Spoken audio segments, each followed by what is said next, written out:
Early this morning, I was facing a bout of mild insomnia, and so I decided to go on Netflix and watch The Sweetest Thing, because I remembered this movie.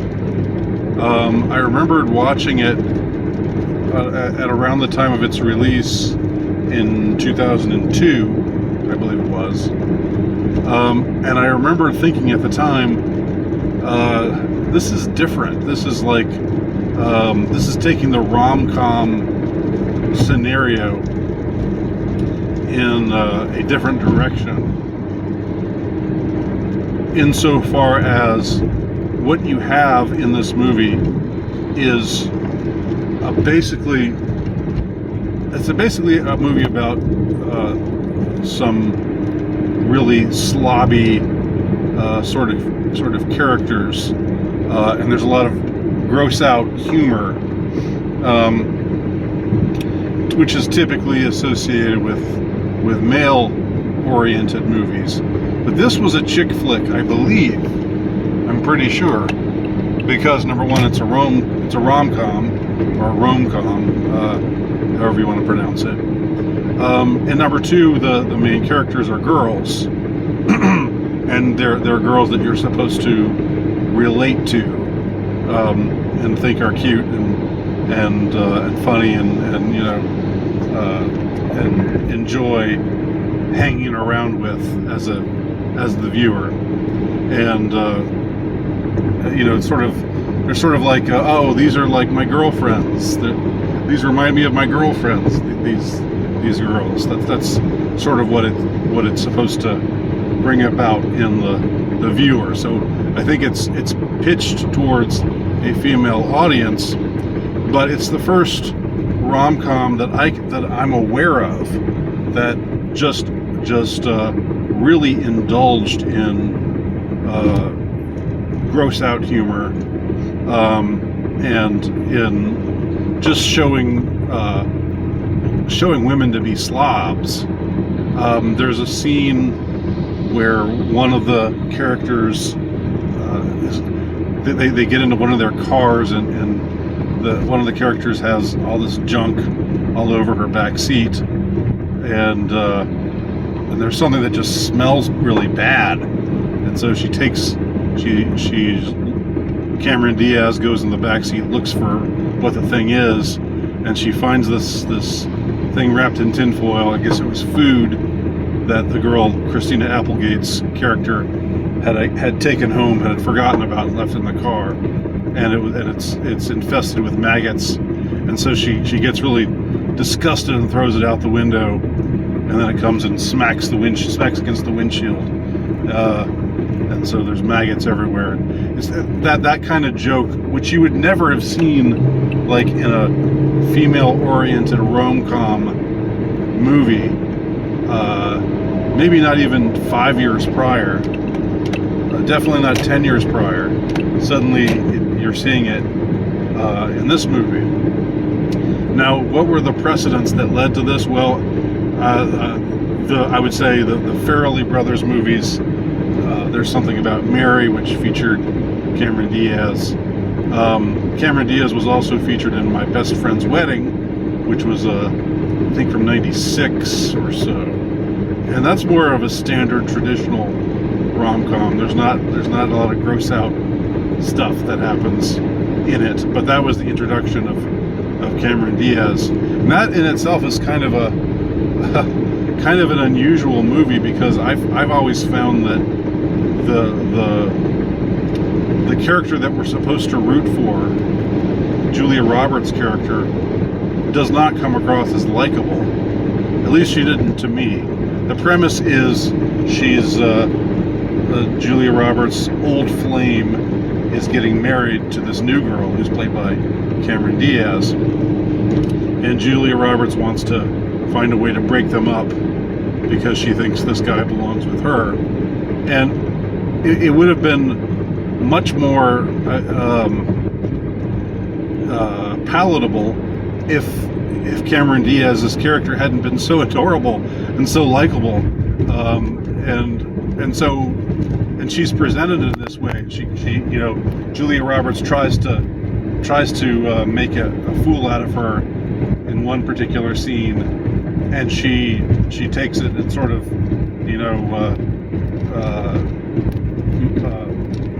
she takes this awkward situation and is able to turn it around and make it not turn it around on Julia Roberts, not anything like that, but just she's able to make herself cute and adorable in the middle of this scene where she's supposed to be getting made a fool of. That was always a strange movie to me, because I wasn't sure why. I mean, did anybody go and watch that movie and relate to Julia Roberts?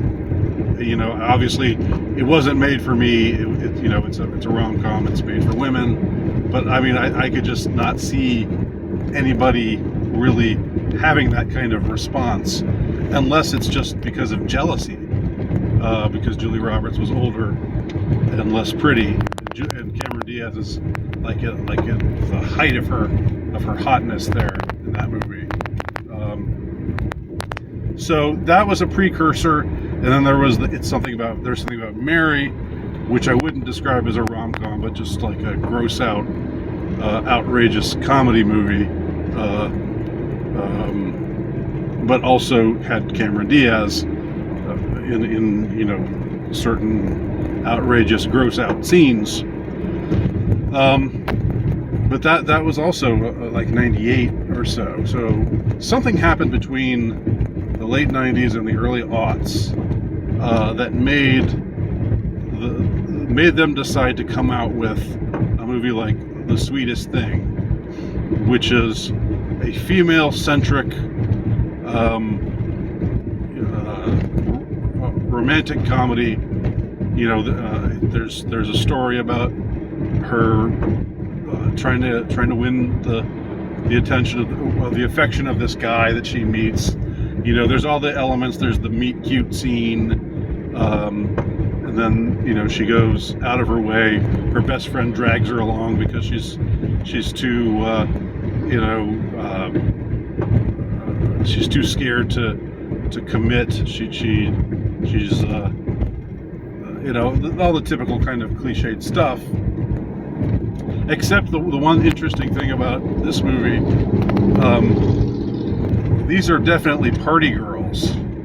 Cameron Diaz, Christina Applegate, and the other girl who they're all rooming together, who's Selma Blair. They're like one gets the impression that these are girls who are not. I don't want to say of loose morality, because that's just hinted at. We don't see them actually sleeping around, but it's sort of strongly hinted that that's what's going on. And in one scene, Christina Applegate says, "Aren't you tired of the game?" to Cameron Diaz, and she says, "Yeah, aren't you?" And Christina Applegate's character says, "Yeah, I am." The game meaning the singles scene, right? And of course, this is the whole. This is many years before Susan Wojcicki, whatever the hell her name is,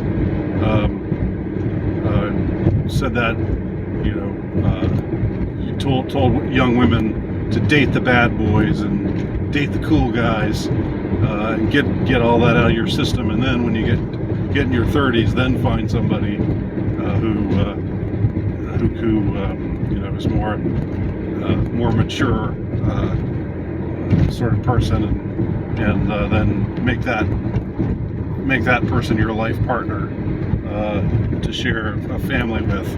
But before doing that, then just totally get your whore on, girl. That's basically what she's saying in that quote, which I still remember. Such awful advice for anyone, especially for young women, I would say. But anyway, this is a movie where the main characters are self-made women that they've got jobs. They're generally successful, but they're tired of the single scene. They want to settle down. So there's that element to it that's going on. That's definitely not what you would necessarily expect from a movie made by and featuring feminists, but it's reality creeping in. We don't want to just pour out our bodies and live the singles life for forever. We want to find a good guy,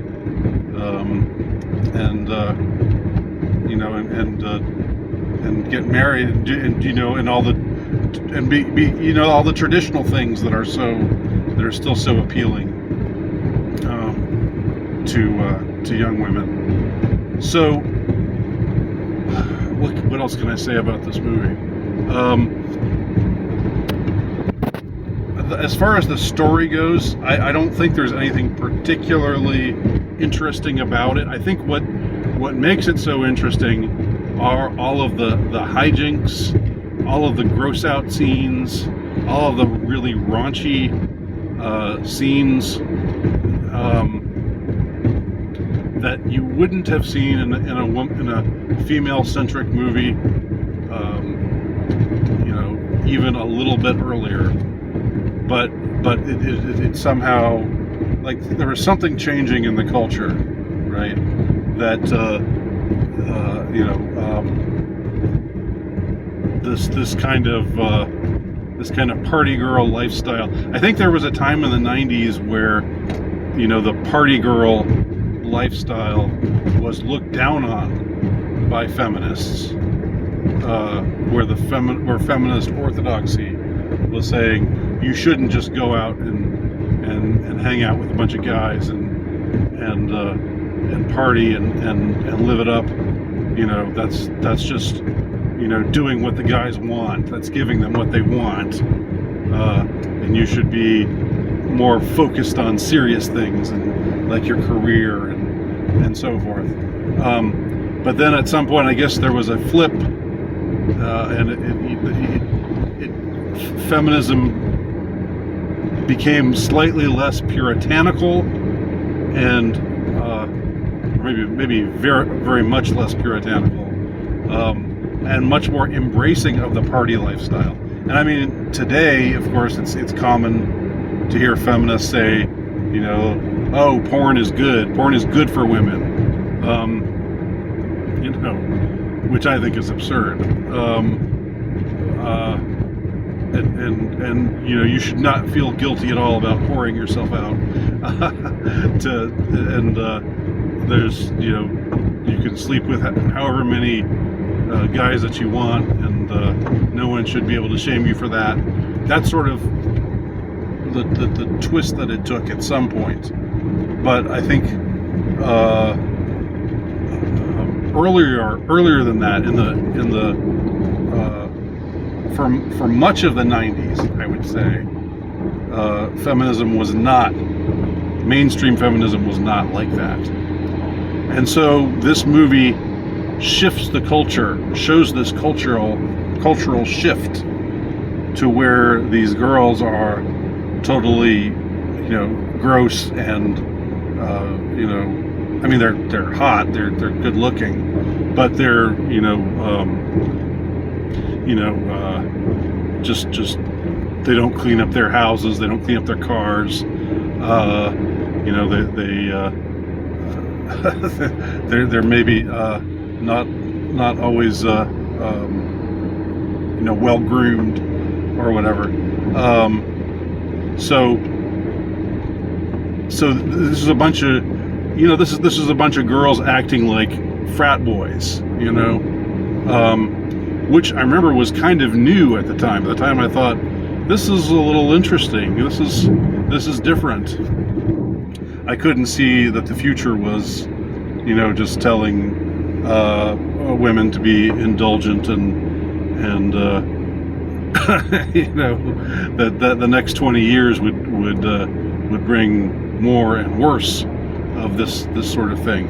At the time, it was kind of bracing. It was kind of a breath of fresh air. Plus it was a very politically incorrect movie. There's like a there's a lot of gay jokes. There's one scene where Justin Bateman, who's like in this, he's like in the second Banana type of role, which is really kind of strange. I was thinking that even back then he would be, more of a leading man type. But he's like the friend of the guy, the main guy, who Cameron Diaz wants to get together with, is falling in love with. He's like his kind of boorish friend. And there's a scene where he says, "Come on, don't be gay in church. Hit me hard." And it's like, because they're out there, they're feeling nervous before the wedding. He has to be slapped hard across the face because you don't want to be gay in church. You wouldn't hear that kind of joke made today. And that's one of the reasons why 2002 is better than 2022. So I guess I'm left with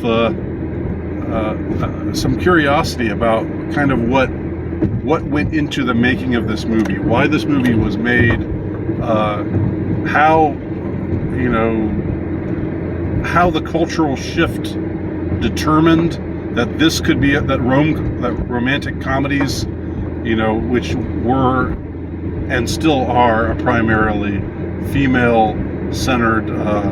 You're going for a female audience there. How it went from how it made this transition into saying we can have characters like this, female characters like this, in a romantic comedy, instead of the When Harry Met Sally sort of stuff, which is of course obviously much tamer. The orgasm in the restaurant scene aside, nothing like this, in your face kind of Farrelly Brothers style grossness, with maggots and body odors and all these kinds of things being referred to. There's also a scene where they're in a changing room, and Cameron Diaz, her character is in a bra, and she says, "My boobs used to be like this," and she pulls them up. At 22 they were like this, but now they're like this. And at 28, and then Christina Applegate says, "Yeah, look at this arm flab I've got going on." She sticks her arm out, and just like fiddles with the bottom part of her arm. You can see how flabby it is, and so there's this awareness of aging, but they do it in this really, again, very in your face kind of way that you wouldn't have seen, again, such frankness about even a short time before. So I'll just end with this thought. Somehow, in some way, there was something significant about 2002 with the rom-com genre, and The Sweetest Thing, for better or for worse, represented this transition. What do y'all think? Have you seen the movie? Do you have any thoughts? Let me know.